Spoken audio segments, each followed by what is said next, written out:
महाराष्ट्र के एक प्रमुख संत थे जिनका नाम था नामदेव, जो काफी प्रबल और सच्चे भक्त थे विट्ठल भगवान के। तो नामदेव जी के घर में एक नौकरानी भी कार्य करती थी जिसका नाम था जनाबाई, जो संत नामदेव जी के घर में कपड़े, बर्तन धोने और झाड़ू लगाने का काम करती थी।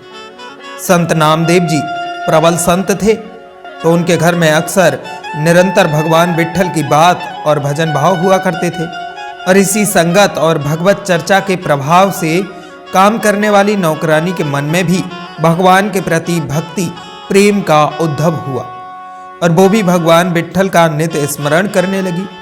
एक दिन एकादशी की रात में संत नामदेव जी के घर पर जागरण था, तो जनाबाई भी उस जागरण में रात भर भगवान विट्ठल के भजनों पर बहुत झूमी, जिस कारण उन्हें सुबह उठने में देरी हो गई। और जैसे ही उनकी आंखें खुली, उन्हें अपने समस्त कार्य में देरी का आभास हुआ। वो भागकर संत नामदेव जी के घर पहुंची और जल्दी जल्दी अपने कार्यों को पूरा करने में लगी। घर के कार्य पूरे होने के बाद जनाबाई ने धोने के लिए कपड़े उठाए और चंद्रभागा नदी किनारे पहुंच गई। जैसे ही जनाबाई कपड़े धोने जा रही थी कि उन्हें कुछ याद आया, तो वो कपड़ों को वैसे ही छोड़कर घर की तरफ भागी। इसी भागम भाग में एक वृद्ध ने जनाबाई का हाथ पकड़ा और इस हड़बड़ी का कारण पूछा। तो जनाबाई ने उसे देरी होने का कारण बताया।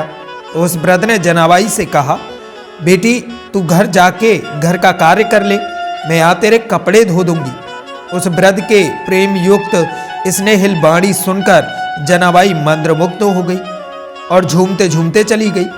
घर से वापस आकर जनाबाई ने देखा कि सारे कपड़े धुल गए हैं और ये देखकर वो अत्यंत खुश हुई। इसके पश्चात उस वृद्ध ने जनाबाई को कपड़े उठाकर दिए, तो जनाबाई जाने लगी। तो इसी बीच जनाबाई को उस वृद्ध का ख्याल पुनः आया, तो उसने पीछे मुड़कर उस वृद्ध का नाम जानने का सोचा। लेकिन जैसे ही जनाबाई पीछे मुड़ी, उसने देखा वहां कोई नहीं था। वो वृद्ध को इधर उधर ढूंढने लगी, लेकिन वो कहीं ना मिली। फिर वो ये सोचते सोचते नामदेव जी के पास आई और उन्हें उसके साथ घटित घटना के बारे में विस्तार से बताया, जिसे सुनकर नामदेव जी मुस्कुराए, क्योंकि वो समझ गए और बोले, जनाबाई तू धन्य है जिसके कपड़े धोने के लिए खुद परमपिता परमेश्वर भगवान विट्ठल वृद्ध के रूप में आए। लेकिन ये सुनकर जनाबाई जोर जोर से रोने लगी और भगवान को कष्ट देने के लिए खुद को ही कोसने लगी। वहां बैठा समस्त संत समाज ये बातें सुनकर आनंद से झूम उठा। इस प्रेम रूपी कृपा के बाद जनाबाई का प्रेम भाव अपने मालिक और अपने भगवान के प्रति अत्यंत बढ़ गया।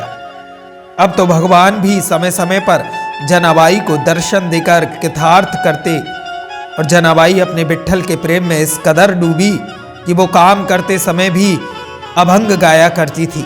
यूं ही भजन भाव में जनाबाई ऐसे डूबी कि उसे कुछ सुध ही न रहती। जब जनाबाई भजन भाव के चक्कर में कार्य न कर पाती, तो खुद भगवान जनाबाई के बदले में चक्की से आटा पीसते, तो कभी कपड़े धोते, तो कभी झाड़ू पोंछा करते थे। नामदेव जी के साथ जनाबाई का कोई परम पारलौकिक संबंध था।